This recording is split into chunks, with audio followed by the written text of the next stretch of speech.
You only live once. On ne vit qu'une fois.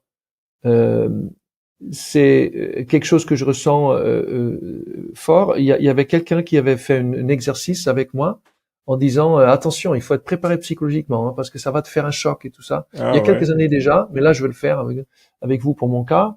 En fait, il m'avait donné un tableau de Excel de 10 sur 10, donc de 100 cases. Ouais. Et en fait, il a donc enlevé toute la vie de ma vie dans cette case qui n'est plus disponible.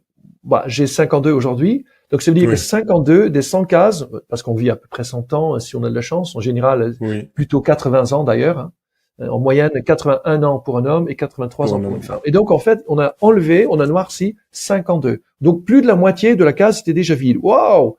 Alors ensuite, on va regarder le futur. Alors statistiquement, les problèmes ou les emmerdes, comme on dit vulgairement, médicaux commencent à partir de 60-65 ans.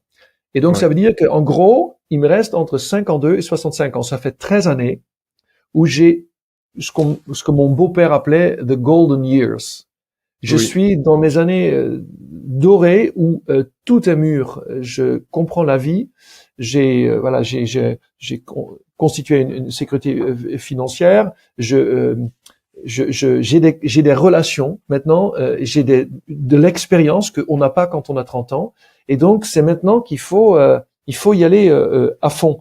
Et ça m'a donné envie de vraiment se dire ouais, il faut vraiment que j'en profite, mais pas d'une manière stressante, pas d'une manière de se dire oh bientôt c'est terminé, oh il faut courir, pas du tout. Non, mais c'est juste ça me permet de regarder mieux, en fait d'avoir un regard plus pertinent sur mon quotidien pour dire mais peut-être que je ne ferais pas certaines choses si je me rendais pas compte de ça.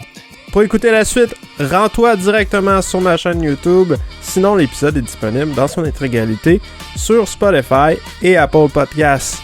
N'oublie pas de t'abonner à ma chaîne. Sinon, je te dis à la prochaine. Ciao!